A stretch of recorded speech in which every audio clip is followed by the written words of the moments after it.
India's criminal Hunt show में मैं रमा दीक्षित हमेशा आपको ऐसे क्रिमिनल्स के बारे में बताती आई हूँ जिनके अपराधों ने सबको चौंका दिया था। अब चाहे ये अपराधी वो हो जिसने 5 mm मोटे और 7 इंच लंबे तार से 237 कारों के ताले तोड़ दिए,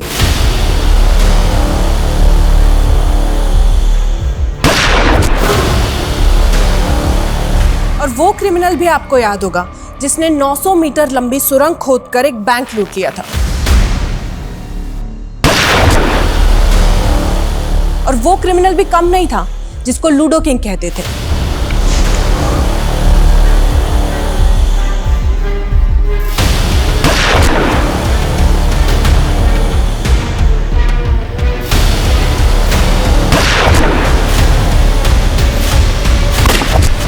और आज हम हमारे शो पे एक ऐसे ही क्रिमिनल की कहानी सुनाएंगे जिसने सारे देश को हिला के रख दिया था। नमस्कार, मैं रेणुका शाने क्राइम पेट्रोल सतर्क में आप सबका स्वागत करती हूँ। हमारे किसी पसंदीदा टीवी शो का जब फर्स्ट सेगमेंट मिस हो जाए तो हमें उसका रिकैप देखने की बड़ी दिलचस्पी होती है कि पहले क्या हुआ था, तभी आगे देखने की दिलचस्पी कायम रहती है। पर हमारी असल जिंदगी भी एक कहानी ही है जिसका अतीत हम जरूर जानते हैं, लेकिन अंत क्या होगा हमें नहीं पता होता। लेकिन फिर भी हम अपनी योजनाओं के नए नए प्लॉट गढ़ते हैं, ऐसे ब्रेक पॉइंट्स पड़ाव निर्धारित करते हैं और फिर सोचते हैं इसका क्लाइमैक्स एक हैप्पी एंडिंग से भरपूर होना चाहिए। ये कहानी हर घर की है, हर वर्ग की है, सपने और संघर्ष के हर उस ट्विस्ट और टर्न की है जो कभी हमें हंसा देता है, कभी हमें रुला देता है। लेकिन फिर भी हर जिंदगी का एक अलग काल चक्र होता है, एक अलग पृष्ठभूमि होती है, और इस केस की पृष्ठभूमि काल को भी चुनौती देने वाली थी।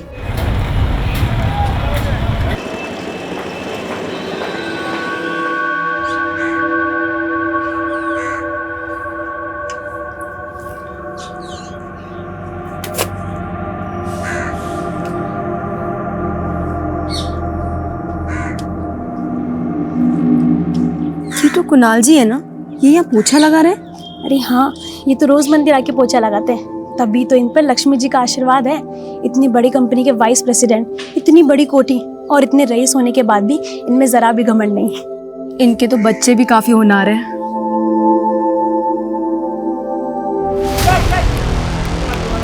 भाई ऊपर है।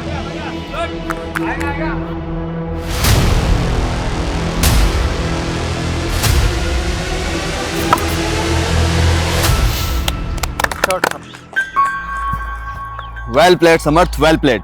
Thank you sir. तुमने मुझे बहुत इम्प्रेस किया। You are selected in my cricket team. Thank you sir. देखो, ग्राउंड में तो मैंने तुम्हारी स्किल देख ली, लेकिन ग्राउंड के बाद जब भी तुम्हें मौका मिले ना अपनी स्किल दिखाने का, तो मौका मत छोड़ना। Yes sir.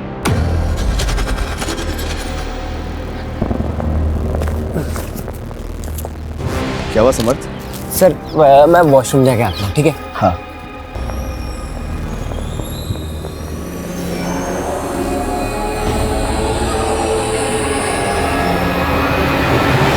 देख Deepti, one thing is clear, एक म्यान में 2 तलवार नहीं रह सकती। सो इट्स बेटर कि तू मेरे रास्ते में ना आए। रास्ता नहीं, सीढ़ी। वो सिर्फ मेरे करियर की सीढ़ी है। मैं उस पे बस एक बार चढ़ जाऊँ ना, तो फिर मयान लेके डांस करना I don't mind, you know. देख, तू मुझसे पंगा मत ले, समझी ना? वरना क्या कर लेगी तू मेरा?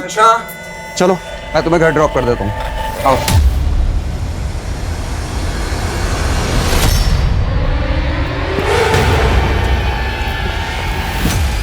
कोच का फेवरेट बनेगा, मेरी जगह लेगा। साले एक से एक गुंडे मेरे दोस्त हैं। ऐसा हाल करूंगा ना, पानी भी नहीं मांगेगा।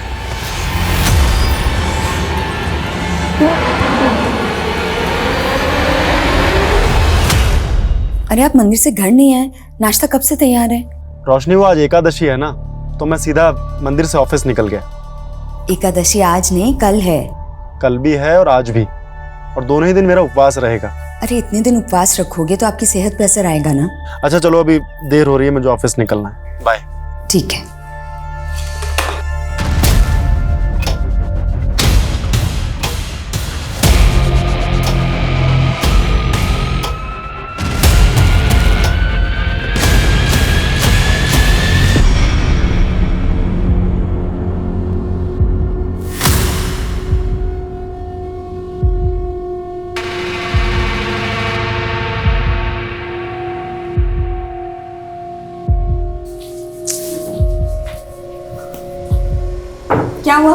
इतनी परेशान क्यों दिख रही है? माँ नर्वसनेस तो है, लेकिन एक्साइटेड भी हूँ। आपकी बेटी स्टार जो बनने वाली है। अच्छा, हाँ माँ, आपको पता है मुझे ना एक एल्बम में रोल मिला है, तो उसी के शूट के लिए कॉल आने वाला है। माँ मुझे ना आउट ऑफ टाउन जाना होगा, तो प्लीज पापा को कन्विंस कर लेना आप। कोई जरूरत नहीं है। और मैंने तुम्हें पहले भी मना किया था ना, ये मॉडलिंग वॉडलिंग नहीं चलेगी। पापा आप समर को क्रिकेटर बना सकते हो, तुम मुझे मॉडलिंग क्यों नहीं करने देते? जब देखो तुम मेरे साथ सौतेला वाला बिहेव करते रहते हो। लेकिन मैं रुकूंगी नहीं, आप देखना मैं शूट पे जरूर जाऊंगी। देखा, तुम्हारी वजह से बढ़ावा मिला है उसे।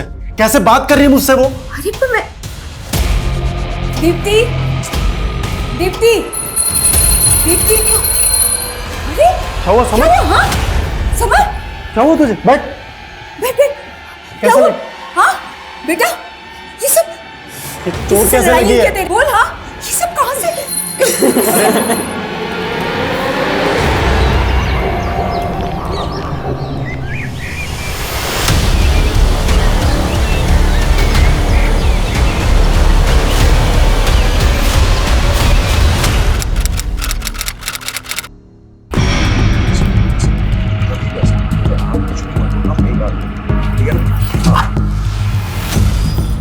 सर मैंने ही आपको कॉल किया था। सर मेरी स्टूडेंट दीप्ति और उसकी फैमिली यहीं पर रहती थी, लेकिन दीप्ति पिछले 1 महीने से कॉलेज नहीं आ रही थी, तो मैंने उसका मालूम करने के लिए यहाँ पर आया। लेकिन सर मुझे यहाँ पर कुछ अजीब सा लग रहा है। मेन गेट खुला था और पुराने कुछ पेपर्स बिखरे हुए थे। सर कुछ ना कुछ गड़बड़ है। ठीक, हम देखते हैं। हाँ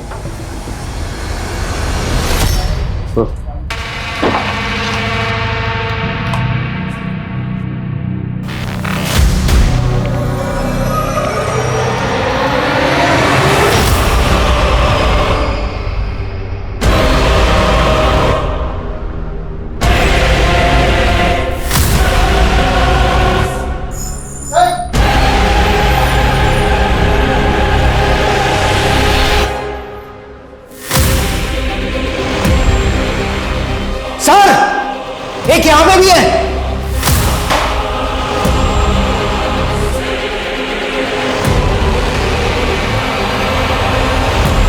इतना बड़ा कांड हुआ इस घर में और पूरा। सर घर में टोटल 5 लाशें हैं। एक लाश ग्राउंड फ्लोर के बेडरूम में, एक लिविंग रूम में, एक किचन में और 2 फर्स्ट फ्लोर पे। घर में 5 कत्ल हुए। सिर्फ कत्ल ही नहीं हुए, लोगों को बुरी तरह से जलाया गया। पूरे घर को अच्छे से चेक करो, एक भी चीज छूटनी नहीं चाहिए। Okay sir. बाहर पड़ोसी से बात करते हैं। दीप्ति जिस कॉलेज में पढ़ती थी मैं उसमें टीचर हूँ। उसका छोटा भाई सीसीपी के स्कूल में पढ़ता था। इस घर में दीप्ति के अलावा उसकी दादी और उसके माता पिता रहते थे। घर के अंदर 5 लाशें मिली हुई हैं जो बुरी तरह से जली हुई हैं। आप लोगों में से किसी ने कुछ देखा नहीं, कुछ सुना नहीं? नहीं सर, ये घर हमारे मोहल्ले से काफी दूर है, तो हमें कोई आइडिया नहीं है क्या हुआ। दीप्ति के पेरेंट्स क्या करते थे? सर दीप्ति के पिता कुणाल जी एक बड़ी कंपनी में वाइस प्रेसिडेंट थे। उनकी वाइफ हाउसवाइफ थी और उनकी माँ ने तो कुछ महीने पहले ही मौन व्रत धारण किया था। उनकी माँ तो हमेशा भगवान के नाम जपती रहती थी सर।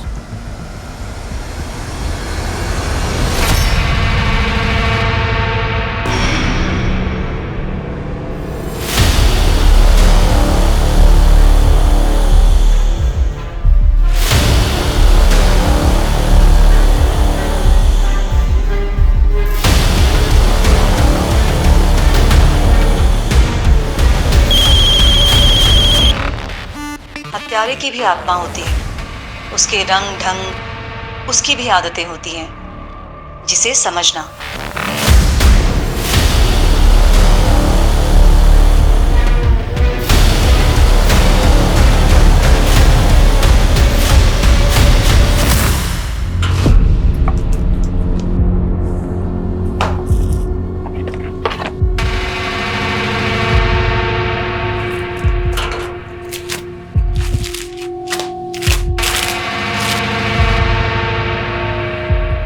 सर देख के तो ऐसे लग रहा है कि घर में लूटपाट की गई है।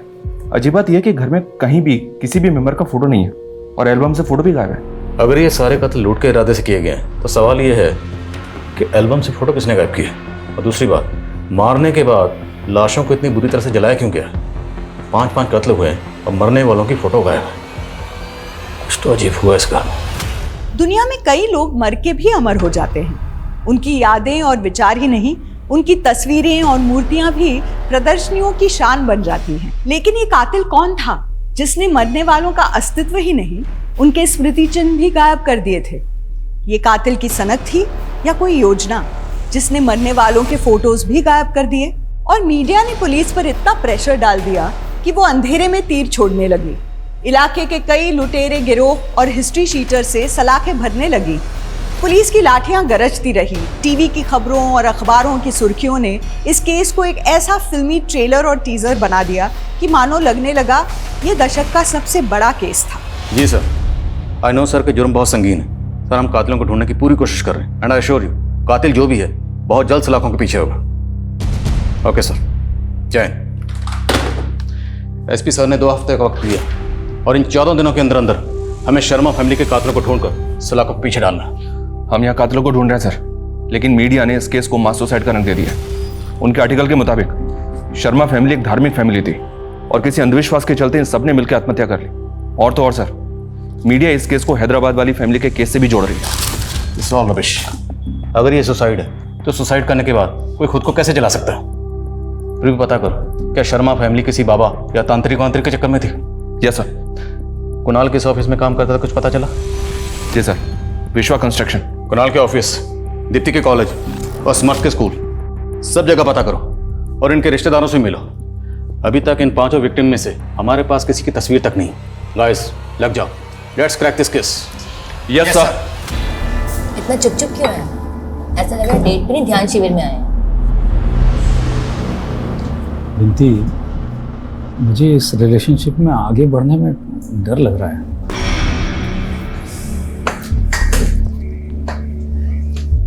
तुम्हें पता है तुमने 60 साल में शादी क्यों नहीं की? क्योंकि तुम अपने हर अफेयर से ऐसे दूर भागते रहे। लेकिन मैं तुम्हें कहीं नहीं जाने दूंगी। बिंती, तुम्हारी मेरी उम्र भी तो देखो। अरे ये तो अच्छी बात है ना कि तुम्हें इतनी जवान बीवी मिल रही है। इतनी प्रॉपर्टी, इतना जायदाद, मुझसे बेहतर कौन संभाल सकता है? हाँ, ऐसे क्या देख रहे हैं जैसे कि मैं आपको चीट करके भागने वाली हूँ।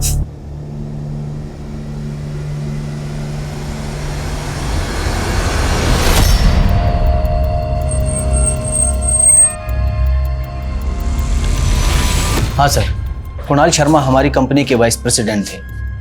मुझे बहुत बुरा लगा जब पता चला कि वो और उनकी फैमिली। कौन होगा जिसने कुणाल और उसकी फैमिली के साथ ऐसा किया? आई मीन, कोई झगड़ा या ऑफिस में कोई बिजनेस राइवलरी? नहीं सर, इनफैक्ट उन्होंने तो 3 महीने पहले से ही ऑफिस आना बंद कर दिया था। क्यों? सर, करीब 3 महीने पहले एक आदमी ऑफिस आया था। उसका कुणाल सर के साथ बहुत बुरा झगड़ा हुआ था। बहुत हो गया तेरा।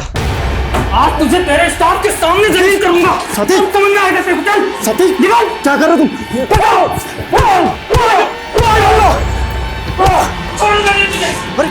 अरे हटाओ से। इशू क्या? कुणाल ने कोई भी पुलिस कंप्लेंट क्यों नहीं की? सर, उन्होंने कुछ बताया नहीं। उसके बाद वो कभी ऑफिस नहीं आया। लेकिन करीब 1 हफ्ते बाद वो आदमी फिर ऑफिस आया था और ऑफिस के रिकॉर्ड से कुणाल सर के घर का पता मालूम करना चाहता था, लेकिन हमने उसे एंटरटेन नहीं किया सर। अच्छा, आपके ऑफिस के रिकॉर्ड में कुणाल की कोई तस्वीर होगी? हाँ सर, उनकी जॉइनिंग टाइम की कोई फोटो जरूर रिकॉर्ड में होगी। मुझे वो तस्वीर चाहिए। और वो जो 3 महीने पहले आदमी आया था कुणाल से झगड़ा करने, आप उसका स्केच बनवा सकते हैं? सर, कॉलेज रिकॉर्ड्स में दीप्ति का यही फोटो है। दीप्ति और उसकी फैमिली का किसी से कोई झगड़ा हुआ था? सर, इस बारे में तो मुझे कुछ नहीं मालूम, लेकिन एक बात है सर, जब दीप्ति कॉलेज नहीं आ रही थी तो मैंने उसकी फ्रेंड नताशा से इस बारे में पूछा था, तो उसने कहा कि शायद दीप्ति और उसके परिवार वाले कहीं घूमने गए होंगे, इसलिए दीप्ति कॉलेज नहीं आ रही। लेकिन उन सबका तो मर्डर हुआ है, तो फिर नताशा ने ऐसा क्यों कहा कि वो लोग घूमने गए? सर, मुझे भी बहुत अजीब लगा था। वैसे दोनों की आपस में बनती रही थी। कुछ दिन पहले क्लासरूम में दोनों का झगड़ा भी हुआ था। तो कहाँ थी तू? नहीं, मैं तो यही थी। तू मेरे पापा के कान भर के मेरा पत्ता साफ करना चाहती है? कुछ भी नहीं यार। इस झगड़े की वजह क्या थी? ये तो मुझे नहीं मालूम सर, लेकिन हाँ, दीप्ति और नताशा दोनों पढ़ाई के साथ साथ मॉडलिंग में भी अपना किस्मत आजमा रही थी, और दीप्ति के पिताजी को दीप्ति का मॉडलिंग करना बिल्कुल पसंद नहीं था। सर, समर्थ हमारी स्कूल टीम का सबसे अच्छा बैट्समैन था। हमारी स्कूल टीम का कैप्टन भी सिलेक्ट हुआ था। लेकिन समर्थ ने स्कूल टूर्नामेंट में हिस्सा नहीं लिया। आपकी टीम का कैप्टन एब्सेंट था और आपने और आपके स्कूल ने ये जानने की कोशिश नहीं की कि सर एक्चुअली समर्थ ने कुछ टाइम पहले ही अपनी सिक लीव ली थी। क्यों, क्या हुआ था उसको? सर शायद उसे फीवर था, इसलिए आखिर में हमें हमारा स्क्वाड भी चेंज करना पड़ा।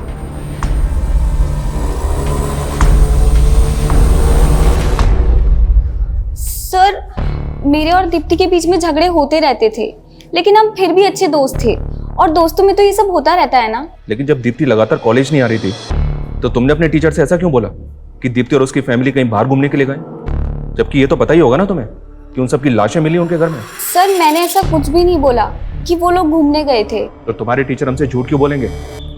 तुम्हारे टीचर ने हमसे यही कहा है कि तुमने ऐसा ही कहा उन्हें। नताशा, कहीं ऐसा तो नहीं कि तुम हमसे झूठ बोल रही हो? सर, मैं आपसे झूठ नहीं बोल रही हूँ और मुझे नहीं पता कि संदीप सर आपसे झूठ क्यों बोल रहे हैं।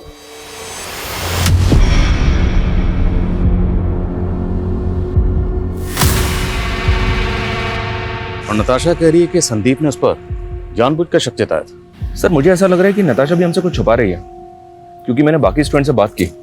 उनके बयान से ऐसा लग रहा है कि दीप्ति और नताशा एक ही लड़के से प्यार करती हैं। Love triangle? May be sir, but वो लड़का कौन है ये पता नहीं चल रहा है। तो पता करो, क्योंकि प्यार मोहब्बत के चक्कर बड़े बड़े गुनाहों को जन्म देते हैं। हो सकता है शर्मा फैमिली का कत्ल भी इसी वजह से हुआ, और नताशा संदीप दोनों पर नजर रखो। हाँ सिंह। सर ये उस आदमी का स्केच जिसने 3 महीने पहले कुणाल के साथ मारपीट की थी, और सर ये पूरी फैमिली मेंबर्स की पोस्टमार्टम रिपोर्ट भी आ गई। ठीक है Manish. Sir, look at this report. Postmortem report के मुताबिक शर्मा फैमिली के सभी मेंबर्स का कत्ल लाश मिलने के 1 महीने पहले हो चुका था। इसका मतलब सर, उस घर में 1 महीने से लाशें पड़ी हुई थी और किसी को कुछ पता नहीं चला, यहाँ तक कि नेबर्स को भी नहीं। उनको भी तब पता चला कि जब दीप्ति के टीचर ने वहां पे आके इन्फॉर्म किया। सर, कहीं ऐसा तो नहीं कि नेबर्स भी हमसे कुछ छुपा रहे हैं? मुमकिन है, क्योंकि यहाँ मर्डर्स नहीं, सबको शूट किया गया, पूरी तरह से जलाया गया।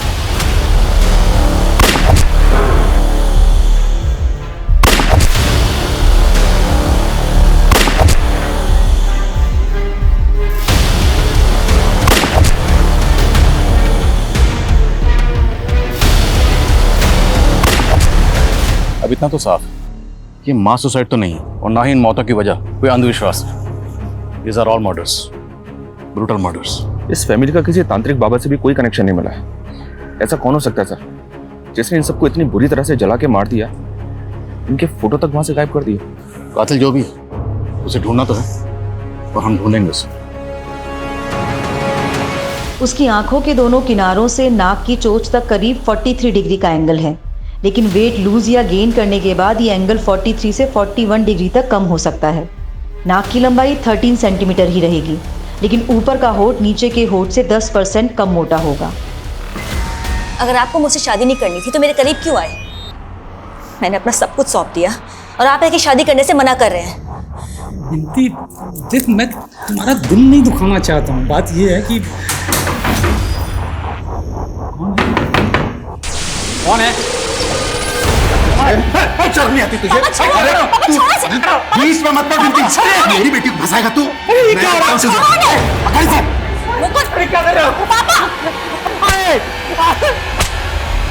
कुणाल, दीप्ति और समर्थ के अलावा समर्थ की माँ की फोटो समर्थ के स्कूल से मिली है, लेकिन कुणाल की माँ उमा की फोटो कहीं से भी नहीं मिल रही। उनकी तस्वीर कहां से मिल सकती है?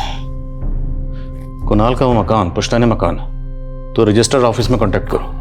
हो सकता है प्रॉपर्टी के रिकॉर्ड पेपर में उनकी तस्वीर मिल जाए। और रोशनी के एक मायके के बारे में कुछ पता चला? सर, आस पड़ोस की 2 औरतों ने रोशनी के मायके के बारे में 2 अलग अलग स्टेटमेंट दिए हैं। रोशनी दीदी शायद आगरा की रहने वाली थी, लेकिन आगरा में कहाँ की ये नहीं मालूम। लेकिन रोशनी दीदी आगरा की कैसे हो सकती है? उन्होंने तो मुझे बोला था कि वो कानपुर की रहने वाली है। लेकिन रोशनी ने पड़ोसियों को 2 अलग अलग मायके के बारे में क्यों बताया होगा? सर, समर्थ के स्कूल से पता चला है कि उसने सिक लीव ली थी, लेकिन मैंने शर्मा फैमिली के डॉक्टर से बात की तो उसने बताया कि उसे बुखार नहीं हुआ था, बल्कि वो सोडोमी का शिकार हुआ था। What?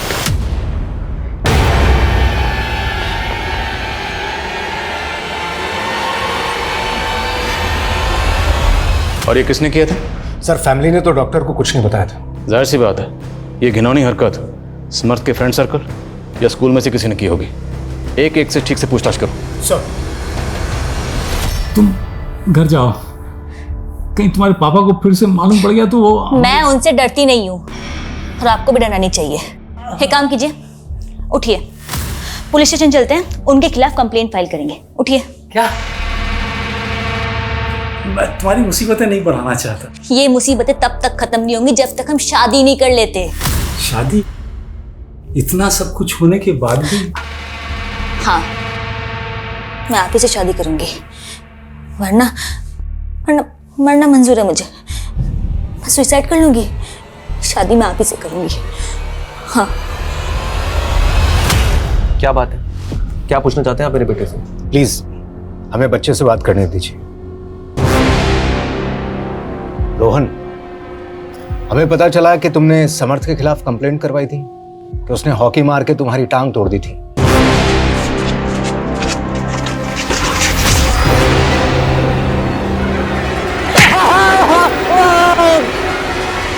हाँ सर, उसने मेरी टांग तोड़ी थी ताकि मैं इंजर्ड हो जाऊं और वो मेरी जगह टीम का कैप्टन बन जाए। और फिर तुमने उसके साथ में क्या किया कि वो स्कूल के टूर्नामेंट में खेल ही नहीं पाया?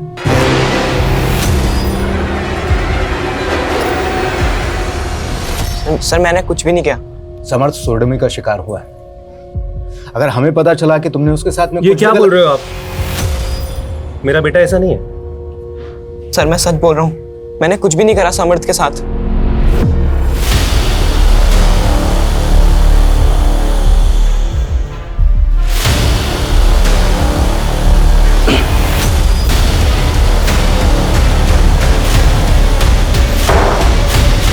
सर मैंने रोशनी के मायके का पता करने की कोशिश की थी।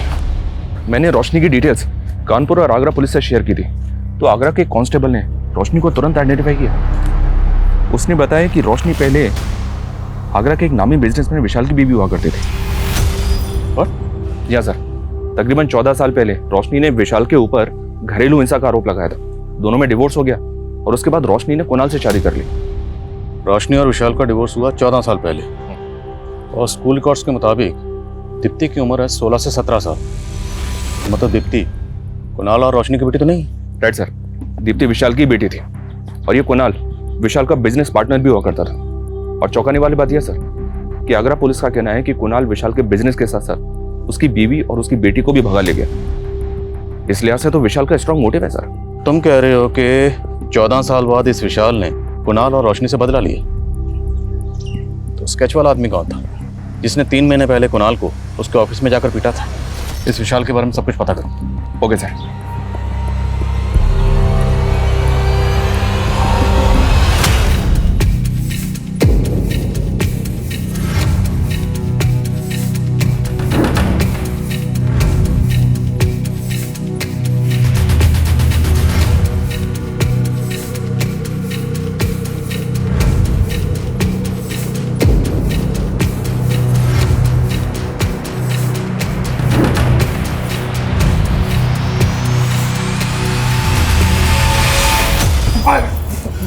क्या कर रही हो? ओफो, शादी हुई हमारी, अब किस बात का डर? नहीं, मैं वो जरा लगता है फर्स्ट नाइट की नर्वसनेस है, मैं भी दूर कर देती हूँ। Let's play a game. रोशनी का पहला पति विशाल आगरा से गायब है सर। इसका फोन भी बंद है। तो क्या वाकई विशाल इस क्राइम में इन्वॉल्व है? मालूम करो ये कहाँ गायब है। जी सर। और एक बात, मैं रजिस्ट्रार से मिला तो पता चला कि कुणाल का घर 2 महीने पहले इसकी बीवी रोशनी के नाम पे हो गया। ये कैसे मुमकिन है? क्योंकि कुणाल का वो घर तो पुश्तैनी घर है, तो कुणाल की माँ के रहते हुए वो घर उसकी बीवी के नाम कैसे हो सकता है? इतना ही नहीं सर, वो घर फास्ट कैपिटल नाम की फाइनेंस कंपनी के पास गिरवी रखा हुआ है। रोशनी ने उस घर पे 50 लाख का मॉर्गेज लोन लिया था। वो पैसा उसके अकाउंट में आया और 3-4 दिन के बाद ये सारा पैसा विड्रॉ कर लिया गया। कहीं ये पूरी फैमिली किसी धोखाधड़ी का शिकार तो नहीं हुई? सर हमें सर, समर्थ को किसने मॉलेस्ट किया था इसके बारे में तो कुछ पता नहीं चल रहा है, लेकिन इस कोच रावत का एक पुराना इतिहास पता चला है। 2 साल पहले ये गुड़गांव के गर्ल्स कॉलेज में कोच हुआ करता था। वहां पर कई लड़कियों ने इस पर मॉलेस्टेशन के चार्ज लगाए थे। सर मैंने कुछ नहीं किया सर मैंने कुछ सर बोल, चुप क्यों हो गए? सर मैंने कुछ नहीं किया सर। तूने क्या किया क्या नहीं किया, तेरा पूरा कच्चा चिट्ठा हमारे सामने है। सिर्फ समर्थ ही नहीं, तेरे स्कूल का एक और लड़का है रोहन, उसे भी तुमने कैप्टन बनने का झांसा दिया था ना? सिर्फ ये 2 ही नहीं, और भी बच्चे होंगे। अब तेरे सारे कांड बाहर आएंगे। नहीं सर, रोहन झूठ बोल रहा है सर। बल्कि सर मैंने नहीं, रोहन ने समर्थ को मॉलिश किया है।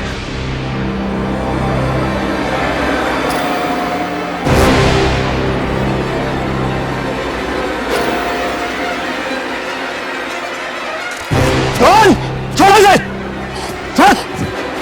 निकला सर, निकला। तो रोहन के बारे में तुमने पहले क्यों नहीं बताया? सर वो रोहन का बाप बहुत पावरफुल है सर। सर वो समर्थ पे तब से खुंदक खा के बैठा है जब समर्थ ने रोहन की टांग तोड़ी थी।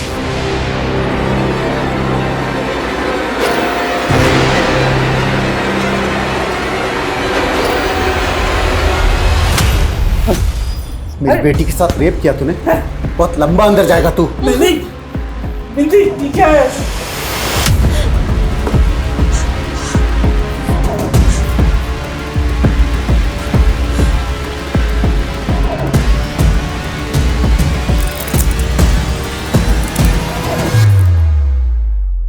ऐसे क्या देख रहा है बुड्ढे? तूने मुझे पहचानने में ना गलती कर दी। अब एक काम कर, अपनी सारी धन दौलत और प्रॉपर्टी ना मेरे नाम पे कर दे, वरना मैं तुझे रेप के चार्जेस में फंसा दूंगा। बिंदी, इतना बड़ा धोखा मेरे साथ। मैंने तुम्हें प्यार किया और तुम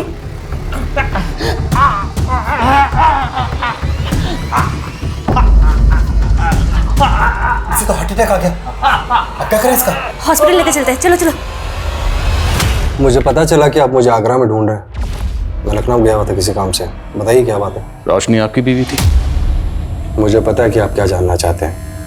हाँ, मैं रोशनी से नफरत करता था, और केवल रोशनी से ही नहीं, कुणाल से भी नफरत करता था। कुणाल और रोशनी के साथ मेरी बेटी दीप्ति भी रहती थी।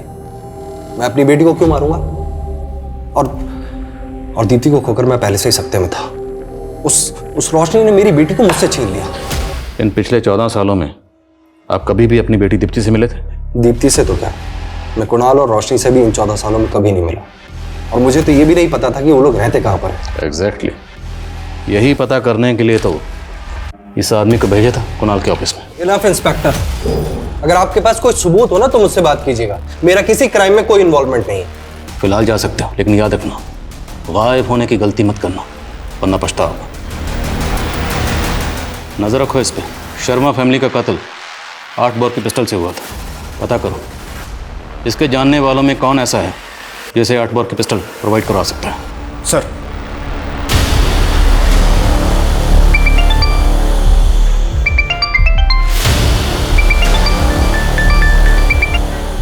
हाँ, कर रहा हूं तुम्हारा काम। अभी फोन काटो, मेरा ध्यान टूटता है।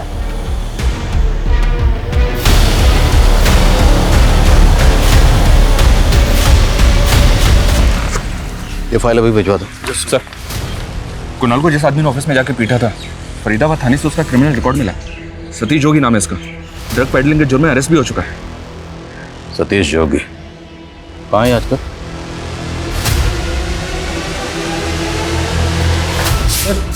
सर मैंने कुछ नहीं किया सर। तूने कुछ नहीं किया? हाँ, तो कुणाल के ऑफिस में जाकर उसे धमकाता क्यों था? उसके साथ झगड़ा क्यों करता था? और तो कुणाल का एड्रेस क्यों पता कर रहा था? क्या नफरत थी तेरी उससे? कोई नफरत नहीं थी सर मेरी उससे। कुणाल एक इवेंट ऑर्गेनाइज वाली कंपनी शुरू करने वाला था, उसमें पैसा इन्वेस्ट किया था मैंने, मेरा शेयर लगा था उसमें। लेकिन फिर ड्रग के केस में मैं अंदर चला गया और बाहर आने पर कुणाल मुझसे पल्ला झाड़ने लगा। देख सतीश, अगर मुझे पहले पता होता ना कि तू गलत धंधा करता था तो मैं कभी भी तुझसे उस कंपनी में इन्वेस्ट नहीं करवाता। और वैसे भी तेरे अंदर होते ही मैंने उस इवेंट कंपनी को स्टार्ट करने का आइडिया ड्रॉप कर दिया था। अरे लेकिन पैसा तो मैंने लगाया ना उस कंपनी में, वो कौन देगा? हाँ तो दे दूंगा, वैसे भी मैं पाप की कमाई नहीं रखता हूँ। कुणाल तेरे पैसे नहीं दे रहा था, इसलिए तूने कुणाल और उसकी पूरी फैमिली को। मैंने कुछ नहीं किया सर, मेरा यकीन कीजिए, मैंने कुछ भी नहीं किया। सर ये सतीश जोगी भी कुछ नहीं उगल रहा है। हाँ, लेकिन ये बोल रहा है कि कुणाल इवेंट कंपनी खोलने वाला था। कुणाल विशाल का बिजनेस पार्टनर भी था और इतनी बड़ी कंपनी में वाइस प्रेसिडेंट था। फिर भी जब कुणाल ने अपना पुश्तैनी मकान अपनी बीवी रोशनी का नाम किया तो रोशनी ने वह मकान गिरवी रखा और 50 लाख का लोन उठाया। लोन की रकम गायब। ये सब कुछ बहुत अटपटा लग रहा है। सर, हम दीप्ति की दोस्त नताशा पर नजर बनाया हुआ है। वो अक्सर इस योगेश नाम के लड़के से मिला करती है। सर, ये योगेश एक मॉडल कोऑर्डिनेटर है, साकेत में ऑफिस है इसका। पता चला है कि दीप्ति अक्सर इसके साकेत वाले ऑफिस में जाया करती थी। तो कैसे योगेश ने दीप्ति को झांसा दिया होगा? तो योगेश और नताशा की दोस्ती का क्या राज? सर, ये योगेश दीप्ति को अक्सर एक होटल में ले जाया करता है और इसके अलावा भी इसके कई लड़कियों से अफेयर।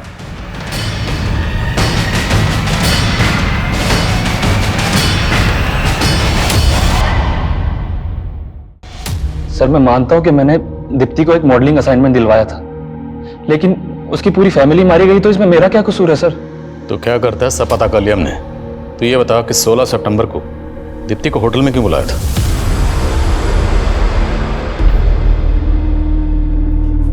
लो, ड्रिंक लो और आराम से बैठो।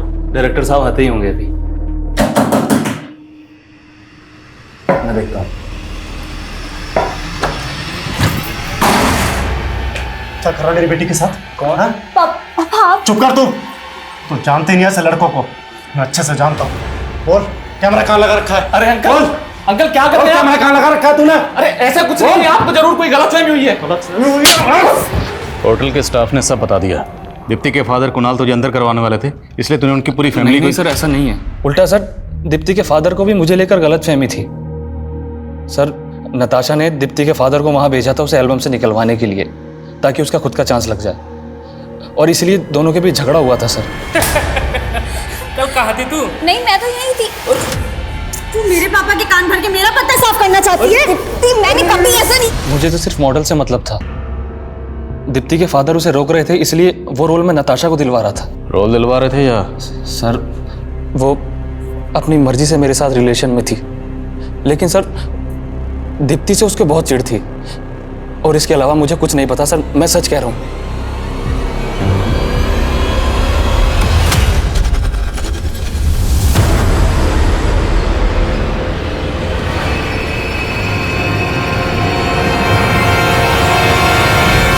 ये योगेश बहुत पहुंची हुई चीज है सर, इसकी बात का भरोसा नहीं कर सकते। नताशा एक टीनेजर गर्ल है, इतना बड़ा कांड कैसे कर सकती है? इसकी उम्र पे मत जाओ। ये आजकल के टीनेजर बच्चे जेलसी वेलसी के चक्कर में किसी भी हद तक जा सकते हैं। मत भूलो, इसका गलत आदमी से कनेक्शन था, और इसने अपने टीचर संदीप पे भी शक जताया था। सर, हमें हमारी खबरियों से इस हिस्ट्री शीटर तेजस्वी के बारे में मालूम चला है। ये इलीगल आर्म डीलिंग के धंधे में आगरा का रहने वाला है। आगरा? विशाल भी आगरा का रहने वाला है। इन दोनों का आपस में कोई कनेक्शन? नहीं सर, अभी तक तो ऐसा कोई कनेक्शन सामने नहीं आया, लेकिन हमारी खबरें श्योर है कि जिस तरीके की पिस्टल से शर्मा फैमिली के मेंबर्स को मारा गया था, वैसी पिस्टल ये तेजस्वी सप्लाई कर सकता है। और सर, ये काफ़ी टाइम से अंडरग्राउंड भी। पता करो कहाँ अंडरग्राउंड है। अब विशाल को बुलाओ, इस बार ज़रा उससे अच्छे से बातचीत करनी पड़ेगी। सर,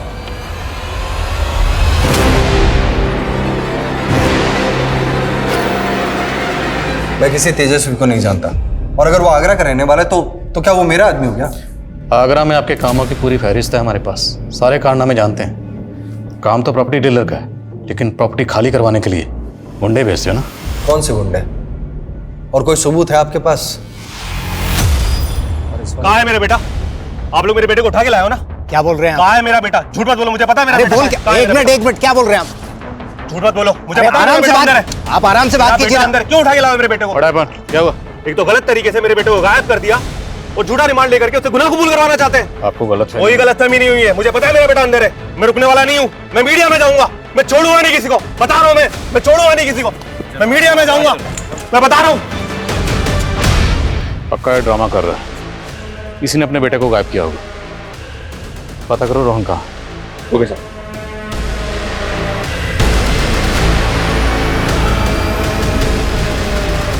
सर, वो झूठे एलिगेशन लगा रहे हैं हम पे। सर, मुझे तो शक है कि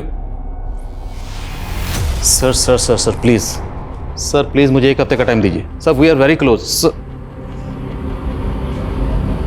ओके सर, जय सर। सर, उस रोन का कहीं पता नहीं चल रहा सर, पता नहीं कहाँ गायब हो गया, और ना ही उस इलीगल आर्म डीलर तेजस्वी का। अब ये केस हमारे हाथ से निकल चुका है। एसपी सर का फोन था, उनका कहना है कि अब इस केस को एसआईटी सॉल्व करेगी। We are no more in this case. इस केस की जांच के लिए सिर्फ एसआईटी का गठन ही नहीं हुआ, बाद में सेंट्रल इन्वेस्टिगेटिव एजेंसी भी इस केस में आई थी, लेकिन जांच का दायरा कभी नहीं बदला। पहली जांच में सामने आए सस्पेक्ट्स दूसरी और तीसरी जांच में बढ़ जरूर गए, लेकिन असली गुनहगार को कभी कोई जीरो डाउन नहीं कर पाया। धीरे धीरे ये केस बिना किसी नतीजे के ठंडे बस्ते में चला गया। ये केस साल 2000 में आया था और साल 2019-20 आते आते इस केस को हर कोई भूल चुका था। लेकिन इस केस को अब एक नई शोहरत मिलने वाली थी। जिस सरगर्मी से ये केस 20 साल पहले शुरू हुआ था, उतनी ही गर्मजोशी से इस केस का 20 साल बाद फिर से एक नया आगाज होने वाला था।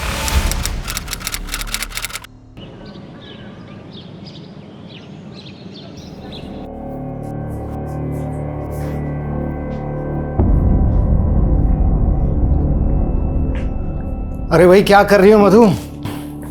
आपको तो अपनी ड्यूटी से फुर्सत ही नहीं है। हर साल कहते हैं घुमाने लेकर जाएंगे, लेकिन लेके जाते ही नहीं है।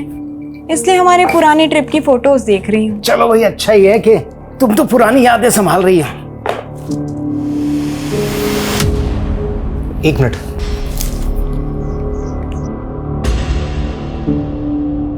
क्या हुआ? मधु, हम जैसलमेर तो 2002 में गए थे ना? हाँ, लेकिन हुआ क्या?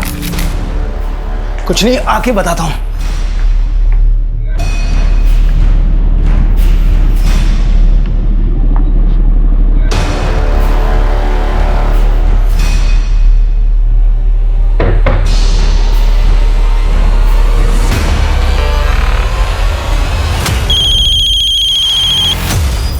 हेलो, जय हिंद सर।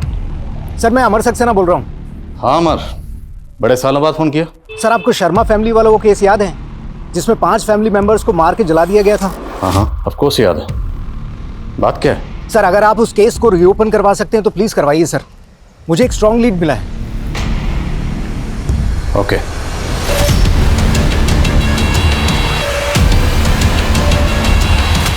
रमा, ये सरिता जी क्रिमिनल साइकोलॉजिस्ट हैं। इन्होंने इस केस पर बड़ी तफसील से काम किया। सर अब अगर ये हमारे शो में आएंगी तो हमारे शो की एनर्जी बिल्कुल अलग ही हो जाएगी। Hope so. लेकिन स्कल्प्टर सर, ये संतराज शब्दों को शक्ल देने में माहिर है। सरिता जी। सर मेरी ब्रीफिंग तैयार है। इस केस को स्टडी करने के बाद जितना मैं क्रिमिनल की मनोदशा को समझ पाई हूँ, उसके अकॉर्डिंग क्राइम करने के बाद वो अगर गायब भी हुआ होगा तो तकरीबन 50 किलोमीटर के दायरे में कहीं रह रहा होगा। और मौजूदा वक्त में वो कैसा दिखता है, इसका भी मैंने ब्रीफ रेडी कर लिया। लेकिन आपके शब्दों को शक्ल देने के लिए मुझे वक्त लगेगा। आपके पास जो भी ब्रीफ तैयार है रिकॉर्ड करके दे दीजिए। जी। कितना वक्त लगेगा? कह नहीं सकता। कलाकार कल कल करते हुए सरिया बिता देता है और कलाकृति बनती नहीं। कलाकार साहब, आपके पास वक्त की कमी नहीं होगी, पर हम कानून के रखवाले हैं। हमें इंसाफ दिलाना होता है। ये शो अगले 14 दिनों में टेलीकास्ट होगा। तब तक सब कुछ क्लियर हो जाना चाहिए। जी। हम आज हमारे शो में पहली बार लाइव आकर एक क्रिमिनल की तलाश करने वाले हैं। ऐसा आज तक पहले किसी क्राइम शो में नहीं हुआ है। और हमारी आज की स्पेशल गेस्ट हैं क्रिमिनल साइकोलॉजिस्ट सरिता सचदेवा जी, जिन्होंने 20 साल पहले गायब हुए एक क्रिमिनल की ऐसी रुखरेखा तैयार करी है जिसे हमारे स्कल्प्टर संतराज जी ने एक मूर्ति में गढ़ा है। इसके पीछे उसी क्रिमिनल का चेहरा छुपा है जो 20 साल पहले हुए शर्मा फैमिली मर्डर केस का प्राइम सस्पेक्ट है।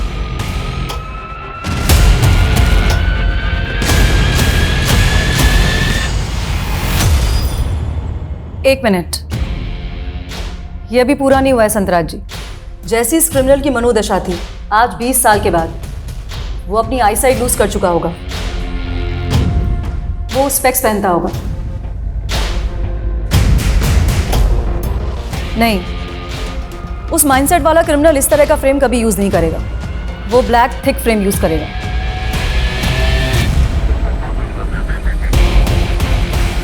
परफेक्ट। ध्यान से देखिए, यही है वो क्रिमिनल जो शायद आजकल आपके आसपास, आपके गली मोहल्ले या सोसाइटी में या ऑफिस में हो। अगर आपने ऐसे दिखने वाले किसी भी शख्स को कहीं देखा है या जानते हैं तो नीचे दिए गए नंबर पर तुरंत हमें कांटेक्ट कीजिए। हेलो, आपने शो में जिस आदमी की मूर्ति दिखाई है वैसे ही एक आदमी को मैं जानती हूँ।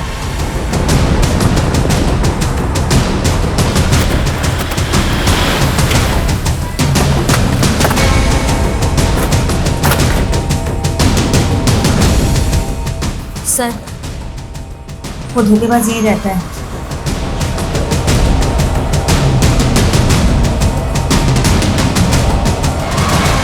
मुकुंद श्रीवास्तव और कुणाल शर्मा, बहुत लंबा इंतजार करवाया तूने। 20 साल। 20 साल पहले अगर डीएनए प्रोफाइलिंग कर पाना मुमकिन होता तो ये केस 20 साल तक अनसॉल्व ना रहता।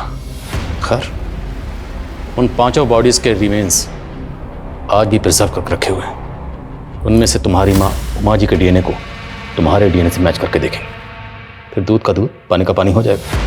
उम्र के आखिरी पड़ाव में हो। बोलो, सच क्या है? मैं बहुत बड़ा रईस बनना चाहता था। बहुत बड़ी कंपनी में वाइस प्रेसिडेंट होने के बावजूद भी मैं कई बिजनेस करना चाहता था। इसलिए मैं अपना सेविंग्स को कभी स्टॉक मार्केट में इन्वेस्ट कर देता या कभी किसी नए बिजनेस में, लेकिन मेरा पैसा डूबता ही चला गया। बहुत बड़े कर्ज में आ गया मैं। कहीं लेनदार मेरे कर्ज की वजह से मेरा घर ना हड़प लें, इसलिए घबरा कर मैं घर अपनी बीवी के नाम कर दिया मैंने। और तुम्हारी बीवी रोशनी ने उस घर को गिरवी रखकर 50 लाख का लोन लिया था। वो लोन की रकम कहाँ गई? उसी 50 लाख से मैंने अपना काफ़ी कर्ज चुकाया, लेकिन फिर भी काफ़ी कर्ज बचा रह गया। मैं बहुत तंग हो गया था। मैंने सोचा कहीं मेरी वजह से मेरे परिवार की खुशहाली न छिन जाए, वो सड़क पे ना आ जाएं। तभी मैंने फैसला किया कि मैं अपने परिवार को मार दूं, तो कम से कम ऊपर वाला उन्हें स्वर्ग तो देगा। और उन्हें मारने के लिए तूने पिस्तौल तेजस्वी से खरीदी थी। मैं विशाल के साथ काम करता था, तभी मेरी मुलाकात तेजस्वी से हुई थी। हत्या से 15 दिन पहले तेजस्वी ने मेरे लिए पिस्तौल का इंतजाम किया था। पैसे?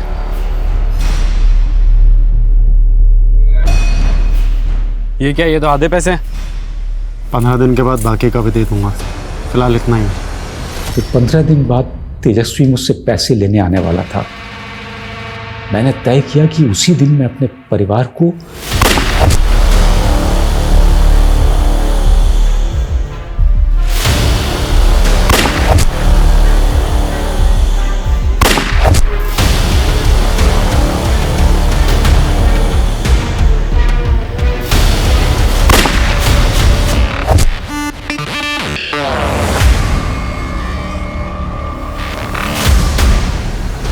उस दिन सबको मार के मैं तेजस्वी का इंतजार करता रहा। तो तूने अपनी जगह तेजस्वी को मार दी? हाँ, मैंने एक एक कर सारी लाशें जला दी और खून साफ करके घर में मौजूद सारी फोटोएं लेकर के मैं भाग गया। जगह जगह मैं बहुत भटका। आखिरकार मैंने अपनी नई पहचान बना ली, मुकुंद श्रीवास्तव। मैंने एक छोटी सी नौकरी पकड़ी और साइड में अपना बिजनेस शुरू कर दिया।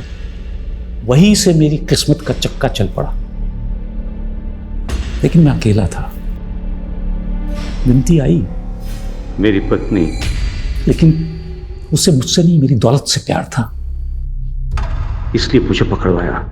बहुत कमीनी थी वो। सबसे बड़ा कमीना तो तू है। कमीना और खुदगर्ज, जिसने अपनी पूरी फैमिली को मार दिया। अपनी बीवी को, अपने छोटे छोटे बच्चों को, यहां तक कि अपनी मां को भी। सिर्फ मारा ही नहीं, उन्हें पूरी तरह से जला दिया। तेरे पाप इतने घिनौने हैं ना, तुझे नर्क से भी धक्के मारकर बाहर निकाला जाएगा।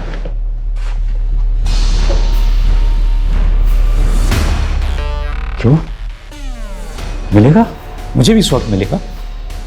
और मैं स्वर्ग जाऊंगा तो वहां मुझे मेरा परिवार मिलेगा, मेरी बीवी, मेरे बच्चे, सब मिलेंगे मुझे वहां। क्यों नहीं मिलेंगे? स्वर्ग की कल्पना हो या एक बेहतर जीवन के सपने, हम अक्सर आने वाले कल को अपने आज से बेहतर बनाना चाहते हैं। हर किसी को कुछ न कुछ चाहिए जो उसे मिल नहीं रहा। माना हमें अपनी उम्मीदें हमेशा जिंदा रखनी चाहिए, लेकिन किसी और को नाउम्मीद करके, किसी और की खुशियां रौंद के, उनकी लाशें बिछा के हम कभी किसी कामयाबी की सीढ़ी नहीं चढ़ सकते। गुनाह की अंधी गली में आगे कोई मकाम नहीं होता, सिर्फ डेड एंड होता है। एक अंतहीन सजा होती है और कभी न खत्म होने वाला आत्मविलाप होता है। इन्हीं विचारों के साथ अब मैं रेणुका शाह आपसे विदा लेती हूँ। हम फिर मिलेंगे ऐसी एक कहानी के साथ जो रखेगी आपको सतर्क और जिंदगी को सुरक्षित। तब तक अपना और अपने परिवार का ख्याल रखिए और देखते रहिए क्राइम पेट्रोल सतर्क। जय हिंद।